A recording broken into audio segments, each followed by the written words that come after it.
Kia ora koutou everyone, welcome. My name is Gaysorn Thavat. I'm moderating this evening with Nick Ward and Britta Hawkins, writer and director of Fresh Eggs. I'll do a hello, thank you for coming. All right. Thanks for being here. Thanks to the Directors Guild, Writers Guild for having us. I'll do a wee bio of these guys. Nick Ward, he wrote this himself. An award-winning screenwriter whose works range from supernatural thrillers to romantic comedies. Nick's films include comedy dramas Stickmen and Secondhand Wedding. Other highlights include TV shows Outrageous Fortune, West Side, Almighty Johnsons, The Brokenwood Mysteries, and of course, the blackest of black comedies, Fresh Eggs with Warner Brothers. He's just finished working on Series 2 of Wellington Paranormal, produced by Taika Waititi and Jermaine Clement, and has a sci-fi horror series in development with HBO, which he created.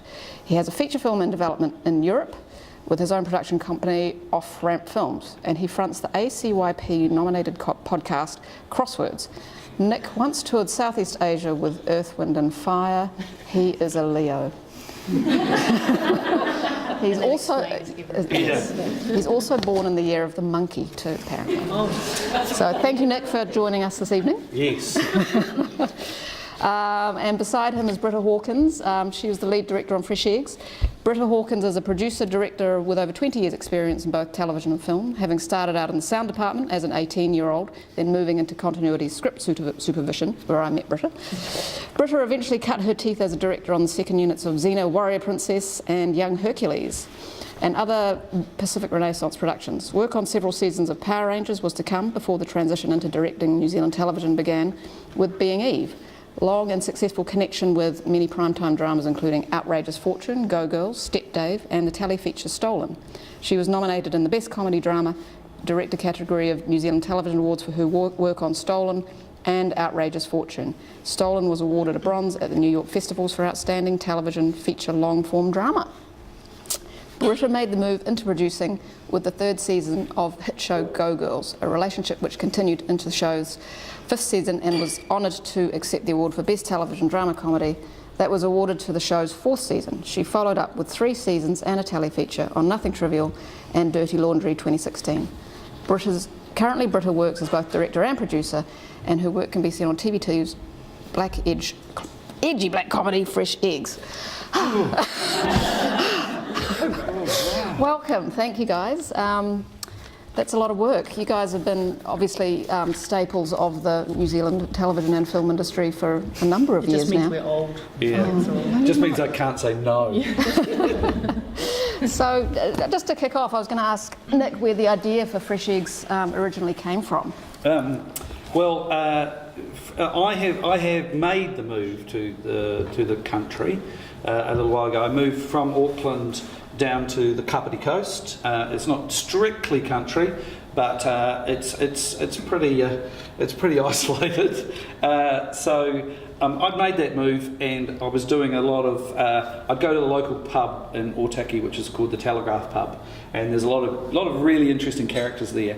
And I was having a chat with a guy, and he said, oh yeah, because they're putting in the new expressway, he said, yeah, there's lots more fresh eggs around here now. And I went, what's that? What's that about? And he said, well, no, fresh eggs is what we call the lifestyle blockers, because they all put up a sign that says fresh fucking eggs. And we've got eggs out here in the country, and it's almost exactly what Patsy's character, what Chalky says in the show. He goes, fresh eggs and artisan honey and, you know, and chutney, homemade chutney. He really hated homemade chutney, this guy. And I keep thinking about it, and I thought, it's a really, really good idea. I thought, interesting. But then there came the point where this could have been the good life. You know, this could have been a very cutesy, safe comedy. You know, about a couple that moved to the country. And then I had a further idea on top of that, which was, I thought it'd be interesting if they move to the country and they find themselves in the country. They find something that they're not. And I thought what would be really interesting is the female character, Penny's character in the script, that she discovers that she's a psychopath. And her husband, at the same time, discovers that his wife, who he's married when they're at school, that she's a psychopath. but they still love each other. But now she's got something, you know, I went to the country and I found I'm really good at murdering drug dealers. I'm really good at covering up murders. I mean, and it was a really kind of quite exciting sort of premise, and that's where it was. That's where I got to. But obviously quite different to the show that then made it to screen. But that's where it started. And then I just took every story that I'd heard across the years and I started putting them all together. So there is a real Lulu out there, and she's fearsome and still alive. I wish someone would put a pickaxe in her head. Do you think she's going to come for you at some point? She has already come for me. She already came and had words, you know. But she was quite happy that Daniel McCormack was playing her. Yeah. She was, oh yes, yeah, you had to get someone of her calibre. Yeah, yes, I did. Yeah. So so and all the stories of Black Cyril, the stories of all of the everything in the show has its basis in truth. But then I really messed with it, you know, because you had to manipulate it and make it into that story. So that's where the story started. Was basically, I always say this. I always say, if you're coming up with an idea, don't look at a movie to come up with your idea. A number of times people say, oh, it's like a Tarantino movie, or it's like it's like this movie, or it's like that movie. I'd rather than plagiarise a movie, I would much rather plagiarise life, because you get more original stuff out of life. Yeah. And so you literally just started collecting stories and characters as well, obviously. Yeah. They're all based on people that I've known, and it makes the research easier. Yeah. And in terms of like character development, because you've got some fantastic characters, you know, in the film, in the show, like for example Lulu and Stephen's character, you know, Chalky Tonks. Yeah. I mean those characters, in terms of talking to the actors about them, did you explain to them, you know, or I mean, how did that work? Did you talk to them about the people that you knew, or did you talk to them about somebody that they knew that was like that? It's kind of interesting, because when it came to Papsy, and there was the auditions came through, and I've known Stephen Paps for years and seen him perform and all sorts of things. And when it came to Chalky, I had in mind an older character, and I thought that maybe it might be an Ian Mune character or someone like that, you know, in terms of a New Zealand actor. But when he came and did his audition, and you saw his audition on tape, I saw it, and I went, and of course I was conferring with Britta and Kim, who were producing and directing, and I was thinking, oh my God, he's amazing. But how am I, because I know him and he's a friend of mine, how am I going to convince him that he's the right one? And everybody went, no, it's Papsy. It had to be Papsy, and because, you know, he knows that world and he knows that character. And also I think in terms of that character, he's based on some of his quirks are based on a guy I know who always says "but" in weird places, and there's oh yeah, I went down to the service station, but what? This word that doesn't belong, that floats around in his. And since then I've had a lot more people come to me and go, oh yeah, it's a real common thing in New Zealand, it's a real common thing in Australia, that people just drop this weird "but" in there. and again, it's something that we all know, and with the show, that's something I really wanted to do, was tap into stuff that we all know, but turn the dial right up. You know, it's the number of times that people come and say, oh yeah, I know a Lulu. Do you? Yeah. You know, I think it's an interesting part of the process once you go from the birth of these characters on page, and then you take it to that audition stage, and actors of all different varieties bring something different that you hadn't considered before. Yeah. Sometimes someone will just blow you away by being absolutely perfect. Papsy was one of those. You're just going to go, oh, it couldn't be anybody else. But then there are other people you go, oh, that's actually quite an interesting read on the character, which you hadn't considered. And then once you've made those decisions as a panel, because of course your showrunner, writer, creators, your producers and the network are involved, as well as the production house are involved in making those decisions. And once you've decided on your cast, then of course those actors come in with their own ideas and their own questions. Some of them more probing than others, some of them really, really persistent when it comes to, I think the character should be this, some less so. Some it just happens quite organically, but it is an interesting kind of negotiation sometimes. And I evolves. I for one don't mind that negotiation. No, it's part of the collaboration. And if you've done enough good work on the page, nothing's going to come out of left of field. Everything's going to come from the character. They're going to tell you something and you go, yeah, that's absolutely the character, you know, because they'll immerse themselves in that character. And I think an interesting example is Dave Farnay. When we were casting the role of Pig, it's a really important role. Like, we're having a lot of trouble trying to get the right person for that role. And I had always imagined it in my head, you need a really strong, terrifying, you know, thespian to play that role. And we put a lot of names forward, and people were getting bumped back. And then finally, we hadn't even auditioned Dave. And we put Dave Farnay's name up.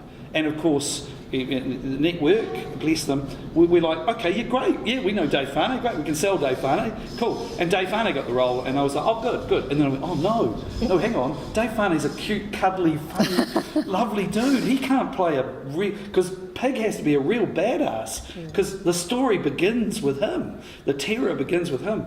And then Dave came in, and yeah, he played it scary. But thank goodness, he put a funny edge on it, you know? And when you see him, you go, yeah, he's terrifying, but also he's funny to watch, you know? Yeah. And so how does it work when you are going through the casting process? Like, how you put together the ensemble of actors, because it's such an important thing, getting that mix right and getting, you know, just the human landscape right within your television series. I mean, what sort of approach do you take there? It starts off in a very, it sounds ridiculous, but you all sort of sit around and start sort of shouting names at each other. Blah, blah, blah. And it could be so-and-so. And then so you start off with a kind of a very rough list. I mean, obviously, Nick and Kim had a pretty strong idea for Penny and Wade. And so that was a kind of a kicking off point. It's like, okay, well, here are the people that in our heads while we've been writing and creating, these are the people that we've had in our minds. So we really want to see them. You may not end up casting them, but you want to see them. You want to put them down and kind of go, all right, well, is that what we were thinking? And it turned out to be the case. It was. Funnily enough. But then from that kind of informs the rest of your choices. You start to sort of get a sense of the balance of the cast. And yes, there are commercial considerations in that, because you have to be able to market and sell your show to New Zealand and New Zealanders, and hopefully a wider audience. You want to be able to have our shows screening overseas as well. So if you can get some premier talent in there, great. Not that we don't have the luxury of amazing budgets with New Zealand drama to be able to lure a lot of those people. But I mean, we were lucky with the strength of these scripts. People were just falling all over themselves to audition for the show. They were absolutely beside themselves because it was so different to what they would normally see as an audition script, and they were kind of going, can we read a whole script? Can we see more? And people were literally fizzing at the bone to be a part of it. There was a lot of buzz around the acting circles. I remember at the time hearing. I got cornered by an actor in a bar because I'm kind of well known as a bit of a trickster. You know, I like a good joke. And they went, is this a joke, the script that's floating around? Because no one's ever going to make this. Yeah. Are you having fun with this all? And I went, no, it's real. And they went, no, it's not, fuck you. I went, no, really? It's like a time when you're trying to because I do have that face where it looks like I'm joking all the time. No, this is really happening. And I guess part of me didn't believe it either. No, it really is happening. And getting Danielle was a great example of that, you know. And John. Yeah, and John, because I'd actually worked with John on a feature film. It was a terrible feature film. Still embarrassed about it now. But you see, it still paid off. It still paid off because then I'd met John and he liked my writing. So I said, well, why don't we see if we can get John for it? And of course, they sent it down to John, and he was receptive to it. And we actually went and met John at his beach house. At his batch. We met John, and I remember him coming out, and I hadn't talked to him for a while because I was still a bit embarrassed about the film that he'd been in.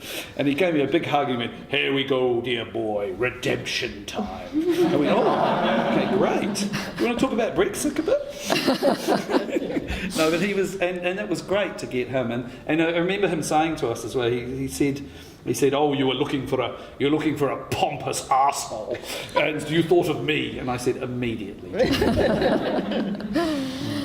And so, once you had the initial idea when you moved to the Kapiti Coast about these characters and the stories that you were hearing, how do you develop it as a writer?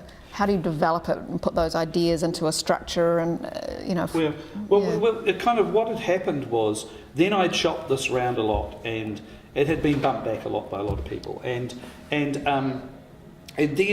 I took it to Kim at Warner Brothers, and Kim got behind it. Kim went, I absolutely believe in this. And said, "Yeah, hi, Josh." Josh, one of the other directors, has just walked in and slammed the door behind him in the middle of me speaking. Isn't that so dramatic, Josh? It's always the case. The director comes in, and everyone stops paying attention to the writer.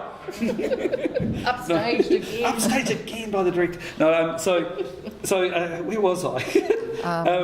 I was saying about So Kim. anyway, I'd taken it to Kim at Warner Brothers, and Kim got on board with it and really got behind it, and was someone that backed it and she said, yeah, let's put this through, and bless her, man, she was really behind it. And I did say to her several times, I said, this has been knocked back by everybody. Nobody really wants to make this show. And she said, no, come on, let's go for it. And so she took it to TVNZ. The one person that every production company that I talked to with, TVNZ will have no part of this, took it to TVNZ, and they were receptive to it. They wanted to make a change. They didn't want Penny to be a psychopath anymore. So they said, what if it's a nice couple from Auckland? And I thought, you know what, if we're going to do that, I'm really going to do that. I'm going to make them super nice, really nice, and throw them into, and then all the terror will be around them. And that made it, actually that works so much better. Yes. Because you have this normal, nice couple from Auckland in the middle of madness. And it gave it the heart. It gave it the heart, some yeah. heart in there. It did give Otherwise, it the heart. it was, yeah. Yeah. Well, it's a hard, it's a bitter pill to swallow when the network's right, but they will right. And so, did you develop it with Kim? How did you go about the write? For people here who are interested in writing Some of them here. television show, what's the process that you would go through? Well, the process that we went through was get a story table together, and as you're saying, I've got two of the people on the story table here, which is Catherine Burnett and Bob Moore, and having them on the story table is then you start knocking it around. Because I thought it'll be this kind of show, and it'll do this and do this and do this, and so we started batting it around, and then it started taking a different shape, which was great, because I had always intended by the end of the first episode that Penny and Wade had a dead cop on their hands and had a dead drug dealer on their hands, that they were both trying to bury into a grave. And Paul Yates, who was also on the story table, said, no, you should keep the cop alive. The cop shouldn't die. And I went, no, that causes too many complications. And I went, oh no, hang on, complications I've got. Anytime you look at a script and you say, no, this is making it more... No, that's a good thing. If anything, it's going to make more drama, and it was great. And then, ironically, Paul ended up getting that role. It was all part of his cunning plan. But and that team together is great. And I've got to say, we really worked really well as a team. It's been a terrific team working with those guys, and in fact they've all come on to work with me on the show at HBO, and although the HBO show is a completely different kind of show, we've all developed a shorthand that we know.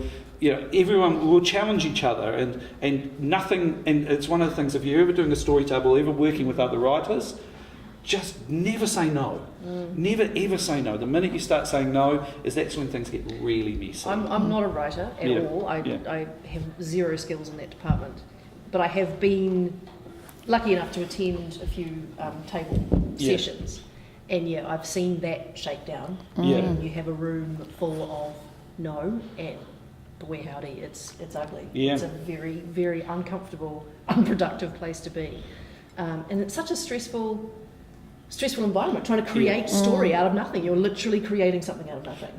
And to watch, a table like yours have so much fun is really great, to be able to sit there and go, oh great, here's a group of people who are just like they're firing off each other. And then I have seen the complete opposite, where it's a room full of stony faces and just problems written on a board of going, how do we get from this story point to that story point, and what's happening with this character here? And it's just like I've been on those tables as well, and it's horrific. They're no fun, and you don't get any good stuff out of them. No, but it's like pulling teeth.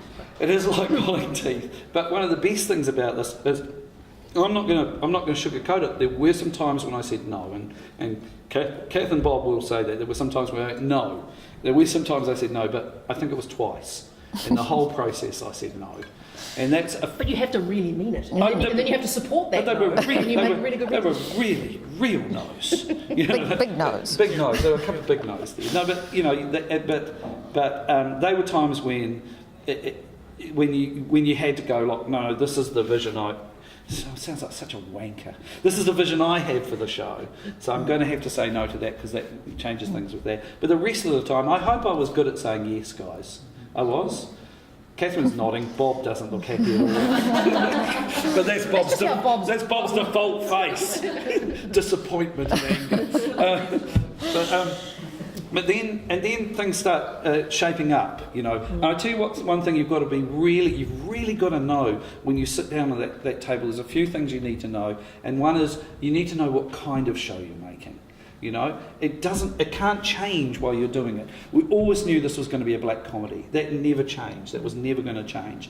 And we always knew how we were going to end it, where we were going to get to. We knew that's where we wanted to end. You know, well, I mean, I always knew ironically wanted a happy ending in this dark tale. You know, and that's a really important thing to know, because while you're all throwing ideas around, while everyone's saying yes and all that, you know you're all going towards this final destination.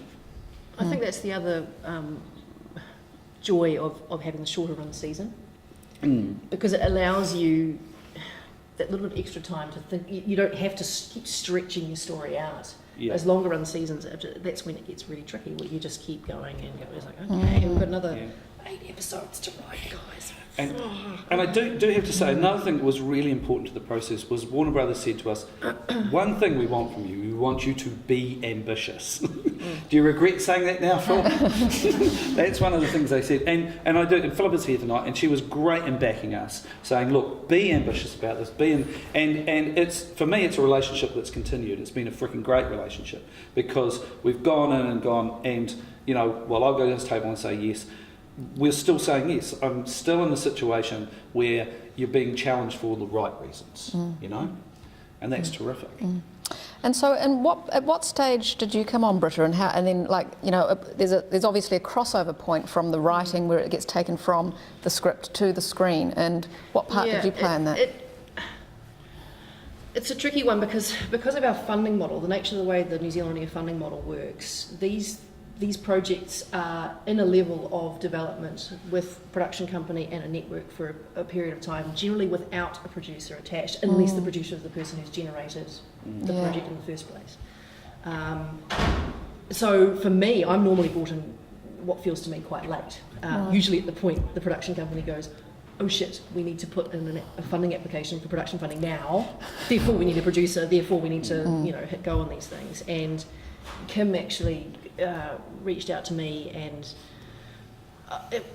initially it was heartbreaking for me, because I had an 8-month-old child and was not looking for work, and read the script and went, fuck, this is exactly what I've been waiting for the last 5-10 years, and now it's a really bad time for me. I just really wasn't. Sorry. And so initially I reluctantly said no.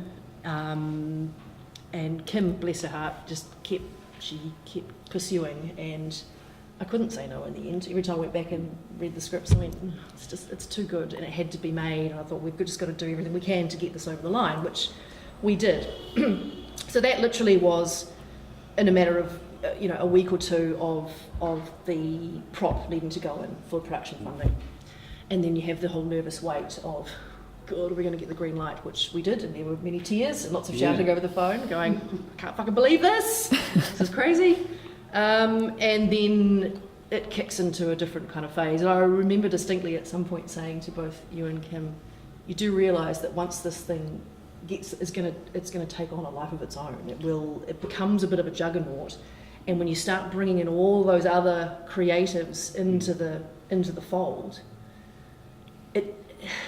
they have a way of just kind of evolving into this beast. Well, at that stage I'd worked on like 5 feature films by that stage, so I'd seen that process happen before, but never badly. Yeah, badly and great. Sometimes good, sometimes bad. And so I was ready for that. Yeah. I was really ready for that, but I was not ready for how much fucking fun this was going to be. Yeah. And how every step of and that speaks to you as a producer, that every step of the way, it didn't get worse. it got better. Now, I'm just going to say that again, because there's a lot of you out there. This doesn't happen a lot, you know, that it doesn't, suddenly there's a compromise or suddenly there's something. Every time it got better. And again, thank you, Philippa, for backing us, because, you know, we took those risks, you know, we took those risks, you know. We did. There was a lot of clenching. There was a lot of clenching. And I do remember, it was a weird time where you actually had to go in and pitch to NZ On Air. And so I'd like rehearsed lines to speak and shit, you know. And you get up there to talk, and you know, everybody, the network's all talking, and then Philippa gets up and talks, and Kim gets up and talks, and I'm like last there, and actual Andrew Shaw from the network got up, and he was very funny. And I was thinking, oh fuck, this is a funny show, and my speech isn't funny. So I thought I'd just add something a little funny at the beginning. So I got up and started talking, and even though I rehearsed it, so I started saying something that Kim wasn't ready for, and I could feel it kicking me under the table. What? Are you going mental? What's happening here? And I got to the end of it, and I was just like, and I remembered my mother had said to me, geez, you know, I'm 50 now, but I'm still terrified of my mother. My mother had said to me, don't swear. Whatever you do, don't swear when you go in there. It's not clever or big. And I mean, okay, yeah. So I'd made these promises to myself. I'm not going to swear, and I'm not going to get emotional. And of course, I did both of those things. I started crying and went, oh, fuck. Because I said, I'm so proud of it. I'm so proud of this project. I'm so proud of it. And then went, oh, fuck, I'm crying. Oh, no, damn it. You know? And it was, you walked out of there and you just don't know. You don't know.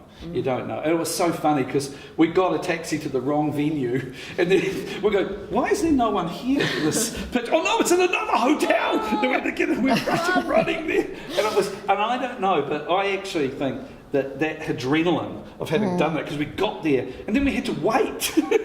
Even though we'd gone to a different, we had to wait there, and there was still all this adrenaline. I was like, so fired up for this, fired up for this. And then did leave, and there was a lot of positive stuff being said. But then, I don't know, if you guys have seen Fresh Eggs, I did still walk out of there going, there's no fucking way. You know, there's no way. Yeah, I mean, I think we were definitely lucky. Yeah. And in the best possible way. And then we managed to put together the perfect team to make it. I mean, obviously, that's when you want to take the love and care that your creators and your writers have put into it. No, it's true. Yeah. But you want to hand it to the team who get it. You need heads of department who actually are on the same, literally on the same page, but on the same wavelength creatively. And you guys already had a really, really strong vision, and I mean that literally, vision, of like a televisual vision for the show, which was on the page and in all of the discussions. So every person that I brought to you and presented as here's a potential DOP. Yeah. What do you think of this one? Would you like that? Here's a menu. That was great, because you know we did, and I will if it's okay, I will make the script for the first episode available for people to have a look at. I guess through the Writers Guild, or through, if people want to have a look at it, because that first draft is pretty special, you know, and it nails things on the page. You see it on the page and you go, right, this is the kind of thing that this, hopefully, you know, and everything came from that script, which was great. And I remember when we got the DOP, DJ came in. We were looking at a whole lot of DOPs, and DJ came in, and he was really keen for the gig, and when he came in, he had a stack of books. And he said, okay, it's the first book here was Wash Day at the Par, you know, because the way it captures New Zealand, and The Red Shed, which was all the shots, the photography to do all these shots of New Zealand, The Red Shed. And then the next one he had was Wes Anderson movies, how they were shot. And then the last one was a book of Caravaggio paintings. He said, because I really like the way he lights death. And then he left. And I think Kim and I both said to you, can we have him? He's the guy. Can we have him? So the show... And you were part of that process as well. Yeah, you so was Josh. Both these guys came in and met for the thing. And you guys walked out and we went, can we have them? Yeah. So you had a very distinctive... I mean, the show has a very distinctive look and style to it. Was that something that you had in mind early on, or was it something that evolved through the discussions that you guys had together? Well, I like to write a visual script. I like to not have scenes that, and it's something we do here in New Zealand, and too much talking. Too much talking, lots of talking. When you can tell a story visually, you know, when I could show something or do something. I'd rather show something than tell it. So there was a lot of that in the script. And that's pretty much all I did for the script. Was I don't write camera angles, I don't write the camera pans too. I never do any of that in the script because it's not my job and I don't know how to do that. You guys know how to do that. I don't. But I didn't ever think it was going to be this kind of movie. I think Kim had a bit more of a vision of how it was going to look visually in terms of Wes Anderson films and Get Shorty and cartoonish qualities to it. But I'm taking full credit for it.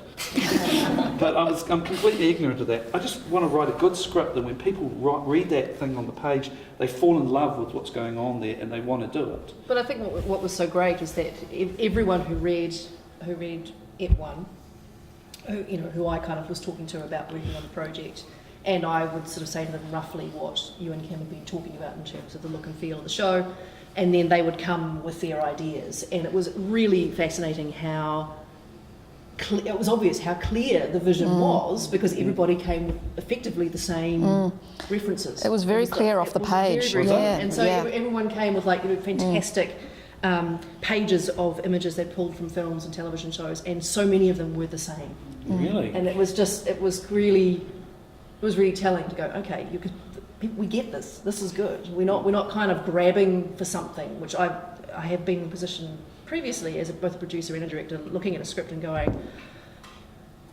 okay, I know what the story is. I get these characters, but there is literally no vision there at all. Okay.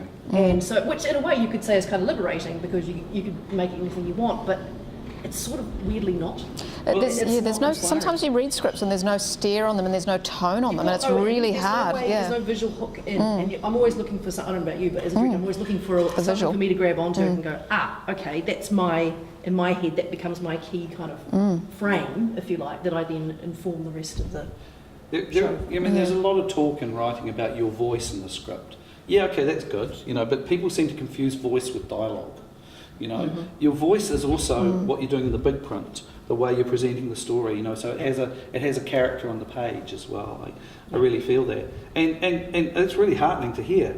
I didn't even realise I was doing that. No, it was great for us all to be able to sit down and everyone, the production designer, DP, directors, everyone's kind of going, okay, in costume, everyone's going, here are the photos that I pulled. Oh yeah, I got that. The irony of that is I've been working on a lot of shows where. See, this is the terrible story, which I shouldn't be telling, because I've worked on a lot of New Zealand shows where I was told not to do any of that stuff. So I was going home at night and writing stuff where I was doing all the stuff I was not allowed to do. All right, I'm going to do this and I'm going to do this, and Fresh Eggs was the distillation of everything I was told I was not allowed to do. All the things that were not. You'd never do that in a New Zealand TV script. That's not right. I remember having a writer say to me once, Nick, in television, we use our own made-up language. And I went, Esperanto, is it? What's going on here? But the irony is, every time I would copy the writing style of the people I was working for, they would hate it. I go, yeah, this is exactly how they write. No, they hate it. And it was kind of like putting the mirror back was wrong. But, having said that, I did learn a lot of stuff. Because, I've worked for a long time in this industry. I learned a lot of what not to do, but I did learn a lot of what to do. And I was working on Outrageous Fortune, and was doing a scene, and it was the scene with Dave Farney where he was tied up in a garage, and I had him tied up to a chair in a garage. And did you work on this one? No. I know the scene. He tied up in a garage to a chair. Yeah. And I was writing the scene, and I'd been talking with James Griffin about it, and James said, well, Dave's a big guy.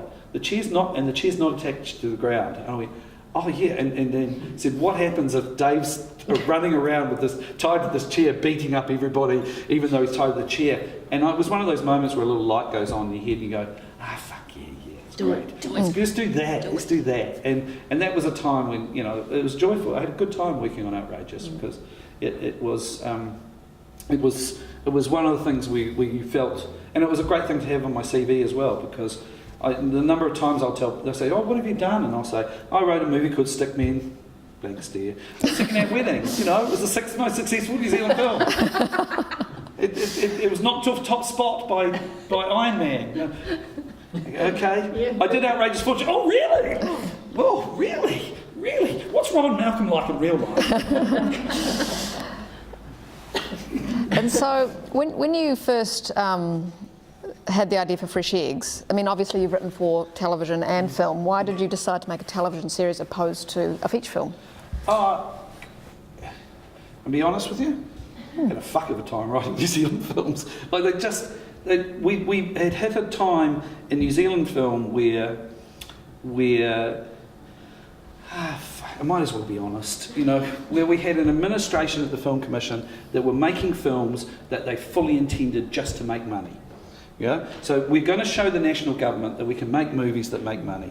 So we are going to make a gross out lads comedy in the form of Gary the Pacific. We're going to make a teenage girl book, that has a supernatural element to it in the terms of the changeover. We're going to remake a beloved New Zealand property in the form of Goodbye Pork Pie. We're going to make a Christmas movie in the form of Kiwi Christmas. We're going to make movies that are designed to make money. And look, the people that made those movies, they were fully invested in making something great. And I know no one sets with making something shit, but they were getting money and the understanding that these things were going to make money. And so it was very hard to get I didn't want to make those movies. I want to make movies that didn't make money. No, I didn't want to make something that was part of that paradigm. I wanted to make something really original. And ironically, the place I got to make something really original was on New Zealand television. Not ironically, Well, it's a little bit ironic. It is a little bit ironic, but it was something. I actually think that it's the beginning of a sea change, if you like, for our local drama market. It's kind of going, okay, we're part of that. Well, because we're seeing web series like Alibi, which are really using the medium in such a different way. Brave, you're looking at something like Bad Seed, which is, we're going to play in the big boys market, and that's what we're going to do. We're looking at Wellington Paranormal, which is just balls out comedy. Geez, there wasn't a time, and I like to think Fresh Eggs, we're part of that. We're suddenly, is this a sea change? Is it happening? Are we in the middle of it? I hope so. I hope so too. I hope so. And it's been great to be part of it. And I'm hoping there are writers out there or producers or directors that are sitting out there tonight that go, yeah, well, if that fat hairy has-been can do something, then surely I can be part of that as well. Because the door's open, guys. The door's open. In the US, I hear they have this term, the showrunner. Like I know that Jill Soloway was the showrunner for Transparent. She, was also one of the writers. Is that how Fresh Eggs sort of started off? Did it kick off with a showrunner per se? Kim really took the role of showrunner. Kim took the role of showrunner, and sometimes I've got to go. Sometimes I've got to go in the driver's seat, but it was generally because Kim was also looking at producing it. Was working as a producer on it, and she was attached to Warner's as well. So she had more of, and there were times when I was trying to work to that. So, but for me it was like training wheels. So I got to do some of that stuff. I got to decide, I got to sit in on who we cast as actors, who we got as directors, all those things at DOP. So I've got a real taste for it, and I want more. I really want more. And I'm getting more now, because working on the show with HBO, which is so freaking good. It's so much fun to work with those guys, and as Bob and Kath and I had a meeting the other day to discuss some of the notes we got from HBO, and it was one of those things where we went, they're not bad, are they? Actually, these are really good. They're not much. We can finish these ones off, although we did have a thing where we said, maybe these were written by someone else. But, it's kind of, I want more of this. I want to run more shows. I want to run more shows. I want to sit in the drunk. Mad for power now. Yeah. Drunk on power. Drunk on IPA. It's not a role that functions in quite the same way. Because you've been the showrunner on a couple of other shows, haven't you? No, to me, I would never call myself a showrunner, because to me a showrunner has to be the writer-creator. Right. That's certainly how that model works in the States. It would be Nick. Nick would be the showrunner, and Kim together would be the showrunners, like the Davids on Game of Thrones. Those, you have your creative pair are at the top of that food chain, and then your producers and everyone else comes underneath that. But then also the way the producer role works in the States are slightly different to the way it works here. Traditionally, in the shows that I've produced in the past, so much of that creative control and power has been in the hands of the production company as voiced through the producer. The producer is kind of there as like a mouthpiece for the production company, who have gone, it's going to be a show like this. And the writers are certainly involved and part of the conversation, and yes, they're still involved in casting and all that kind of stuff, but beyond that, they don't actually have a lot of day-to-day input. Whereas I think with Fresh Eggs, we had a kind of like it was almost like a hybrid model. There were lots of things that we did differently. I mean, like we 3 directors ended up working as like one ensemble cast of directors, which is also not typical. Normally you come in and you do your block and then you go away. And you tend not to cross paths with the other directors at all. You don't really communicate with them because you just focus on your own material. Whereas we ended up, for practical reasons, effectively block shooting the entire season, which meant, there were days where all 3 of us were on set directing. So it's a total plus of tag teaming. Because they did have because you were shooting scenes, because we had the town halls set, and there was a lot of stuff that happened in there later in the series, and this is I tell you what, this is a really good thing to know. Having the whole series written before you start is a really good idea, because if you know you've got a location, you can block shoot everything in that location. The one that cracks me up is, Josh was waiting for his chance to direct in the town hall. You were directing that scene in the town hall, and Josh is in the background of one of your shots. Wanders in. But yeah, I mean, that was part of, I think, for me, the joy of this particular show, is that we had the freedom and flexibility to kind of create the working environment the way we all wanted to.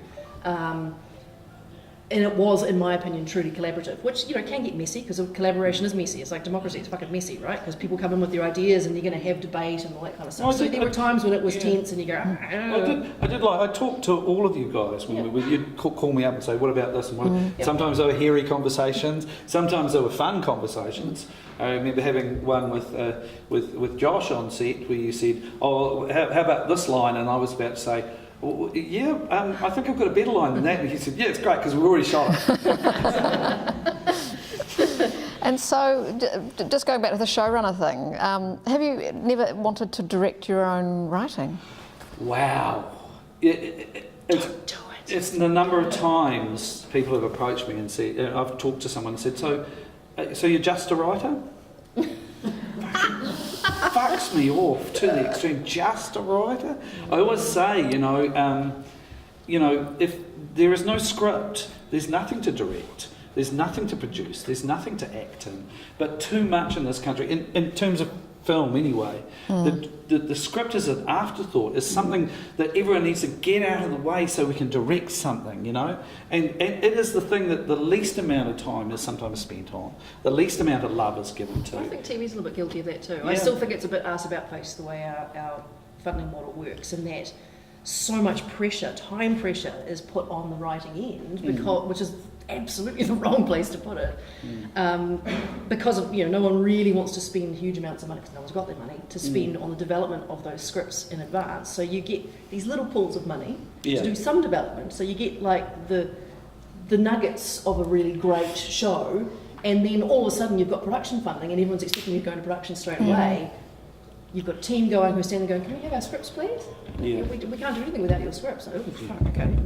So it's a little bit... It's different with HBO. HBO want everything nailed down before they go to the... Because it makes financial sense. They're talking, they're talking, but then they fund the thing themselves, But they want everything not buttoned down beforehand, and you do see it, like even tiny little things. What if this character said that? You go, really, at this stage, like everything is buttoned down before we start. I mean, we've got 8 episodes of the series all written, and now we're just going through and doing little bits all the way through, Yeah, and then there'll be tweaks after that. Then there'll be tweaks all the way through. Yes, which are usually to do with production, kind of going, be good if we could do blah, blah, blah. Or, Yeah, no, we've gone crazy, haven't we? So in terms of like what, if you're working with HBO and other networks or companies like that, what's the demand for, just for writers out there who might want to know what sort of content are they after? Is it like, 6-part shows or, tally features? What sort of demand do you hear? Do you know what? In terms of Netflix, they just want a vision. Right. They want something. They're not interested in whether you've got a star. They're really interested in the story and the vision. This is the idea. thing. What's And the the same idea? thing is true of HBO. Like, they just want, they want the next Game of Thrones because they really need it. But that's the thing they want. And in terms of Netflix as well, they are really interested in a strong vision, which is great for me because that's what I like to put on the page, the vision of the story. One last question, and then we'll open it up to the audience. In terms of like when you go in to pitch your idea, what is it? Do you think that that the people who have the money want? Is it just the idea, the vision, or is it? I mean, what was it about Fresh Eggs that made people go, actually, fuck, that's a great idea? Well, I tell you what. What's the big hook? Well, it's a simple idea, and this was always my pitch for Fresh Eggs was a couple, a lovely, well, it became it after a while, a nice Auckland couple moved to the country, they accidentally kill a drug dealer, and then they kill a police officer to cover up that murder. And then all hell breaks loose. And then all hell breaks loose. Yeah. And you already know, if I just pitch that to you as a show, you'd go, yeah, I know exactly what's going on here. And I have to tell you, it's comedy first, don't I? I always think, wow, fucking hardcore drama, man. Scandi noir. Yeah, Scandi noir. Oh, we love a Scandi noir. I think you need to put yourself on the page. You need to have a really strong vision. That's what everybody wants, don't they? That's what attracted you guys. Yeah, that's what's in the script. When I read a script written by someone else and it's really strong on the page, if it's a comedy and I read it and I laugh, you're halfway there. If it's a thriller and I'm thrilled when I'm reading it, good on you. I know this sounds like I'm fucking telling you guys how to suck eggs, but it's true. I have read scary scripts that are supposedly horror films or horror shows that are not scary when I read them. I'd written years ago, I wrote a horror script and it was given to Kerry Fox. And Kerry Fox phoned me up and said, I wish you'd told me how scary it was because I haven't been able to sleep tonight. And I was like, thank goodness, like that worked. I did something right there. It was made into the least scary movie you've ever seen. but that's the thing. I think if it's strong on the page, and of course I'm going to say that. I'm going to be evangelical about that. This is the place where I really think you can make a difference. And here's the kicker, and I'm giving it all away right now, is a script is a selling document. It sells the story. It sells the vision, don't use your script up putting camera angles in there, or telling the people what music you're going to be using for it. Make them fucking feel something when they read it. Make them feel tense when they read it. Make them feel alive when they read it. Make them connect to it. If you can make them cry, you're a god. If you can do that with a script. And that's the challenge, Well, at the risk of, being overly kind to you. At one, I laughed out loud the whole way through, got to the end of it and went, I need the next script. Yeah. I was just gagging. And if you can write a series like that, net one, and then you turn Make a drug. Make a drug. Yeah. You want crack, right? Yeah, you want to crack. Write some crack. Write some crack. Put crack on the page, Because everybody wants crack. Has anybody got somebody? I think that's a really good. Game of Thrones. Millions of people watched Game of Thrones and then complained about it, but they kept watching. Yeah, because they were hooked. Yeah, they were. Yeah, the number of times people are watching shows and complaining about them. I'm so sick of Westworld. Did you see the last episode? That's when you know you've got them. When they're that invested that they are prepared to spend hours on the arguing about it. about it. Right crack, man. That's tip of the day. Yeah. Okay. So we're going to open up to questions now from the audience, if there's anybody Can I just say, can they be questions and not It's more of a statement than a question. Because if you're going to do that, I'm going to come down and punch you. That's right. No, you won't. You say that you approached a number of people who weren't keen on the ideas at first. What do you think they weren't keen on, and what do you think was the... Did you change anything to make it more sexy for someone to say yes to? What were they afraid of? You've seen the show, haven't you? You worked on it. She worked on it. You know, like, it was pretty hardcore, you know. I had a guy died from wanking, you know. An old man in a dies wheelchair. masturbating. In the first episode, I killed a lot of people, and you know, you got an old lady being extremely racist and then dying in the scones. You know, it was extreme, and it was because British, wasn't it? You know what I mean? Yeah. Like that kind of British funny. Yeah. We go, yeah, that's pretty dark. Well, also, it wasn't Really network. so It wasn't network. And, Yeah. and I think there's been feedback from other places. People go, wow, this was made for network television? Yeah. Really? It was Because so that's... refreshing. 'Cause it yeah. had that edge, and you thought, thank God. But that was why it was a risk. It was a risk because you're kind of going, from a network standpoint, you're going, Have you ever? A lot of people don't like zoos, but I used to like going to the zoo to go straight for the baboon cage because the baboons don't give a fuck. They are doing stuff in that cage. They are flinging shit. They are dragging each other around by the penis. They don't give a fuck. They just go, fuck, I'm in a zoo. I don't care. That was what I was happening with Fresh Eggs. I never thought this thing was going to get so this made. was your own baboon act. That's what my and you know what? I'm doing that now forevermore. You know, forevermore. Here's the thing: don't do something because don't make a living. Make a fucking difference. You know, even just for yourself on the page. It might never happen. You know, but find something you're really passionate about. The number of people that I do talk to that write a project because they think it's going to make money, I just feel like saying fuck off you. You know, in my life I wrote one thing. I wrote one thing for the money. Well, no, actually, I worked on a whole TV series. I worked on a whole TV series for the money. You know, and that's Well, because sometimes needs must. yeah, well, that's because I'd been ridiculous and lost a lot of money and owed the tax department a huge amount of money. So my penance was working on something I didn't like. And every day was hell. And never again. That was a real learning time for me. And if you're going to write something, remember, if it happens, you're going to be working on it. You know? There's that age-old thing they say, which is the only thing worse than not getting a show made is getting a show made. Yeah.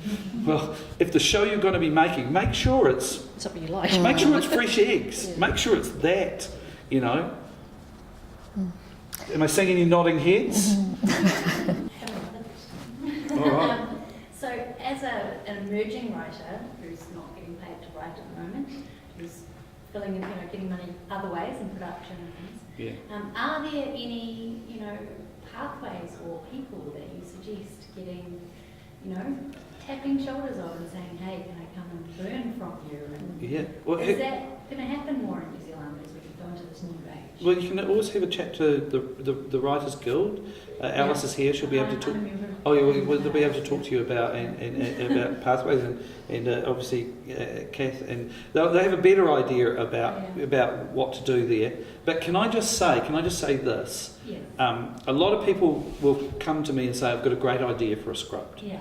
And I said, and an idea is nothing, is zero. An idea means nothing.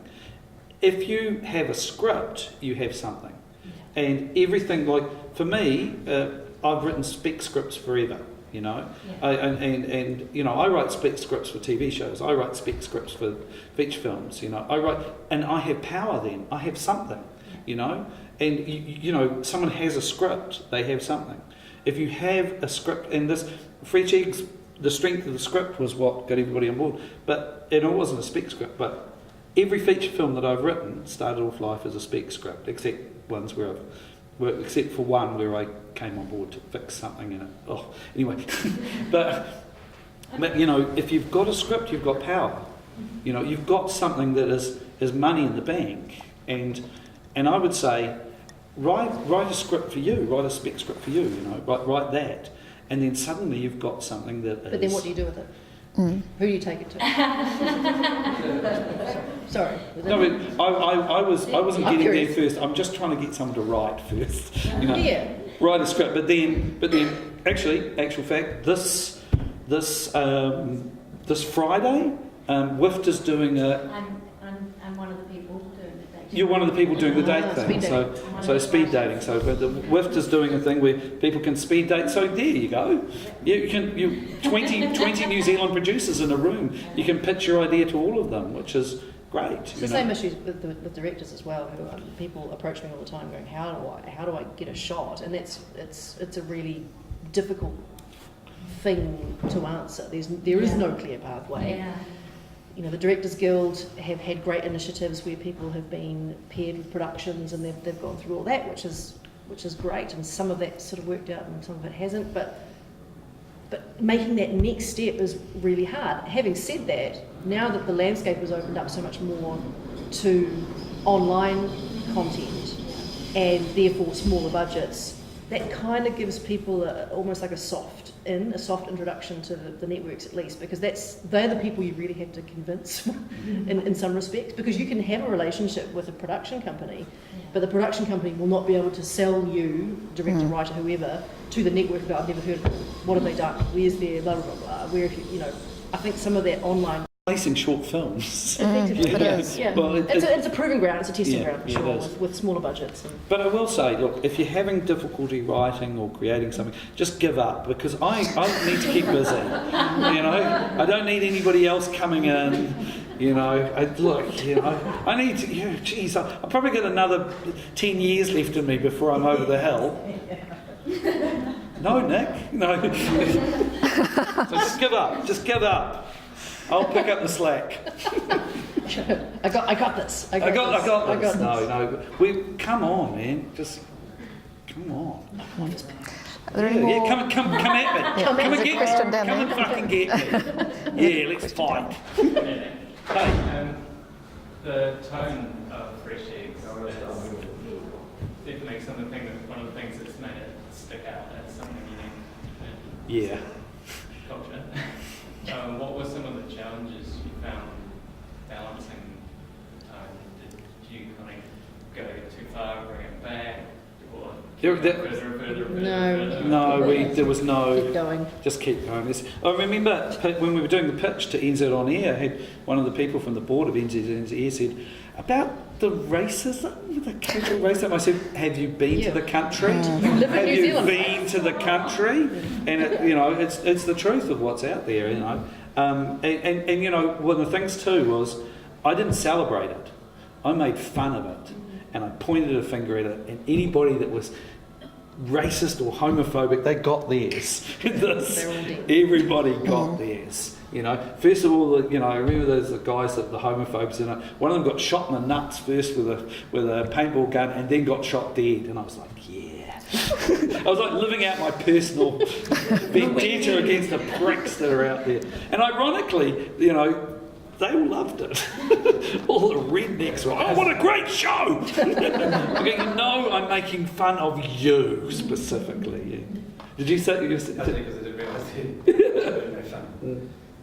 Actually, one of the things for me that I loved immediately was the fact that it was based in a rural community, that it was out of Auckland, thank God, because I've worked on so many shows that were very deliberately and clearly Auckland based, which was alienating the rest of the viewing population of the country. And yes, Auckland's a massive population, blah blah blah, but most Aucklanders aren't actually from Auckland. And it was starting to really grate with me that I could drive around the country and look around and go, why would anybody who lives in Masterton or wherever, Huntley, why would they watch the show that I'm making? There's nothing in it for them. There's nothing that represents how they live. It's just totally Auckland-centric, Ponsonby city, high-rises, fancy houses. So the fact that it was set in rural New Zealand, and that kind of rural New Zealand can be transported in either island. It goes to slightly different extremes. But I mean, I live in a. I've had a huge amount of mail from people who were just like, "Thank God you put us on screen." I'm going, "Really?" Because I didn't paint you in a good light.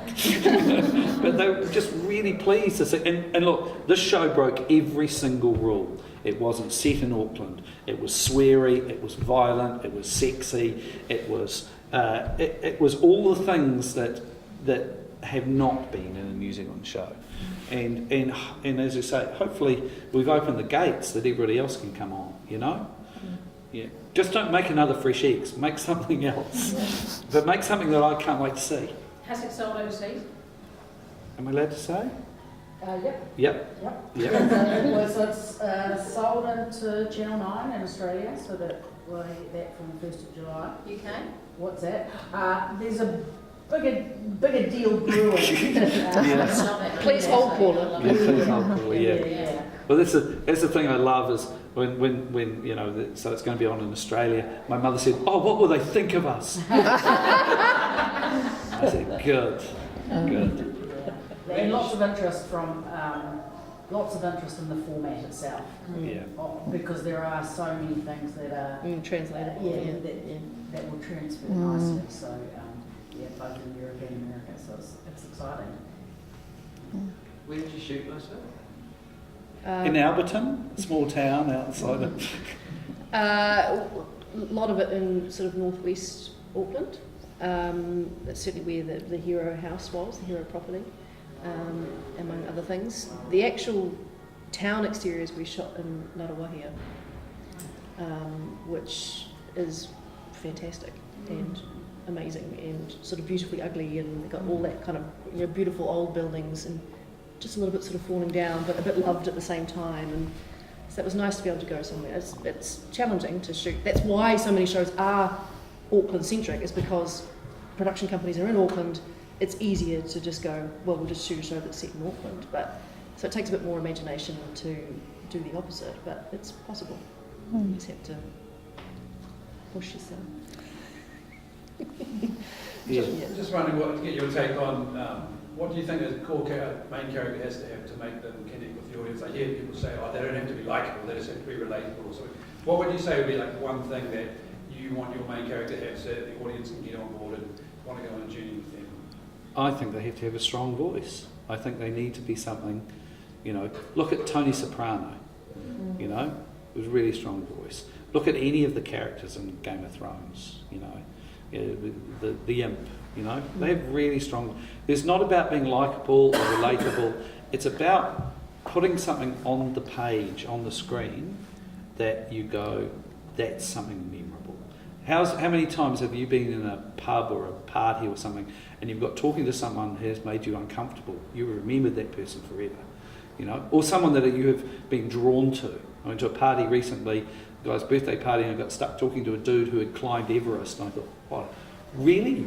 Show off prick. And then he flew aeroplanes for a living, and then it turns out, and then his wife rocks up and says, I passed out and started giving birth on a bedroom floor, and he delivered the baby. I went, man, I'm feeling my testosterone just running away. I'm meeting a real alpha male here, lovely guy, and I was like, oh yeah, I'm part of that. When I met the woman who Lulu was based on, I mean, I'm never going to forget you, ever.